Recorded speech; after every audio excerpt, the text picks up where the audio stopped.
Plus, 20 sex assault cases were dropped because prosecutors lost track of them. Has anything changed to make sure victims receive justice? Justice denied. It's a story KHON2 told you about last fall when 20 sex assault cases went nowhere in court because of a technicality. Since then, we've been trying to learn more about those cases, victims and suspects. But finding out the details has not been easy. Gina Mangieri is always investigating and has not given up trying to find out. Joe, it happened because of a lost stack of cases in the Honolulu prosecutor's office. There's an earnest effort aiming to make sure it never happens again. But the lack of information about the mistake has some calling for more transparency. Last fall, after KHON2 discovered a traffic death case wasn't charged soon enough and the suspect walked, Honolulu prosecutor Keith Kaneshiro had to answer to the city council on how that could happen. What he revealed there shocked everyone. One of the deputies who left office, we went in and we found his case files. And in the case files, there were sex assault cases that statute of limitations were not, had expired because the case was never charged. 15 to 20 cases of sex assault had to be dismissed, dating back to at least 2010. We know some were felony sex assault, others misdemeanors. But other than that, the prosecutor's office has shared little else about the dropped cases. Was there a serial rapist in the mix, a repeat victim, someone of public notoriety accused? The prosecutor's office says no public record of these cases exists. They rebuffed my open records demands and said state law prohibits them from sharing information about cases that don't end in a conviction, unless it's with other law enforcement. So I asked the Honolulu Police Department for the list, since arrest records are public, and HPD detectives sent all those cases to the prosecutors. HPD says they didn't get the list and opted not to ask prosecutors. I'm running into a brick wall when it comes to getting the information.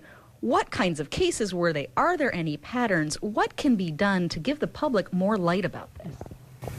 Well, for starters, what I can look at is seeing if there's a resolution that we can pass in the legislature requiring or asking the police and the prosecutor to give certain information out to the public and to the media.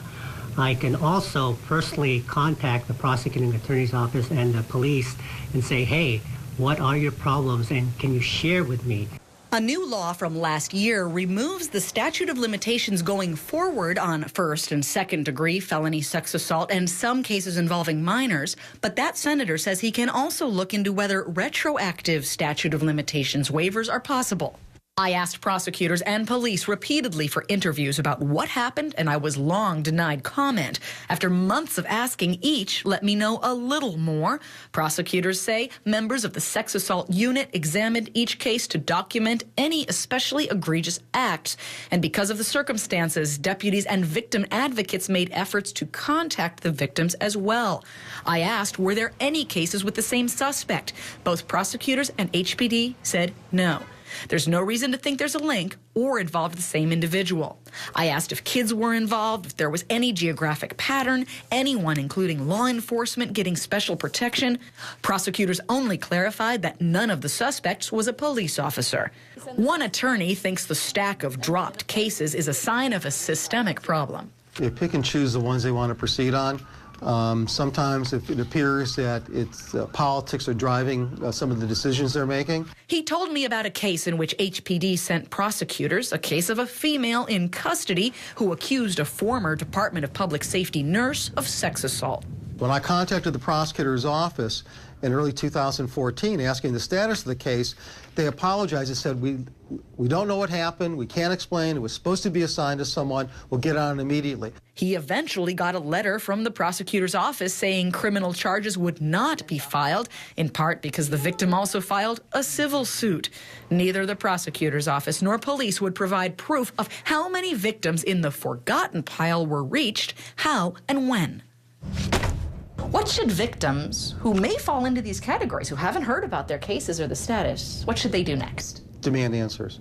I'd hate to have to call a legislative committee hearing, but This seems like a very serious problem. Who knows whether these individuals will commit another sexual assault or crime again. The prosecutor's office is now using a computer system to better track cases and remind deputies of key deadlines. I asked for data on how the case charging rate has improved since that got started, and I was told there's not enough manpower to run programs to tally it. Police say they don't currently have a way to track the outcome of cases they refer for prosecution. I'll keep following up to see what more can be done to protect the victims and prevent cases from falling through the cracks. Gina Mangieri, KHON 2 News.